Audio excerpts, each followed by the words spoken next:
ayeeyo idoombira diray tana maydhinay maanta waxaan idiin sido wixii hore oo dhan waa isku fuuqsatay wixii hore quba gabar Soomaaliyeed baa waxay soo qaadanaysaa caag ama culbad saa u taqaaniin waxay sheegtay caaga inuu ku jiro waxay ugu yartay herbal hami waxay sheegtay halka waxa ku jira hadii ragga la siiyo qaabka u dhigtay waa mala aqraaray waxay tiri ragga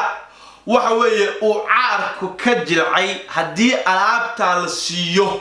gabigoodaba waa quweynaya wax sabrad iyo u loo kala garan waayay baa lagu arki doonaa bal gabadhaas waxa afkeeda ka duriyamay oo ka soo yeeraya bal waa taay si u dhigayse bal Soomaaliya ila dhugta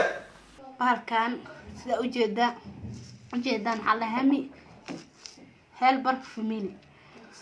ma fahanti halkan fiican ku dhaan nimanka ma aragtay oo ka jiifaan oo toosina ku dhaan sudan waxa iigu daran gabdhaha u imanaya iyadoo wixii ninka u walaaqaysa markaas waxay oranayaan na heblaayo na waxa ninka ha isku siin gabigaaga caawo dariska xaafadaha oo dhan baa laga guuri doonaa hadaa waxa ninka siiso halkan ma jeedo waa taqaanaan oo malay ma qofka waxa ku geey falkana rabo inaad siiyo hoy in laga cawadi martaa cawadi lagu waxaasay qaadaysaa ninkii bay u qooshaysaa markay ninkii u qooshto oo yimaado oo wixii cabo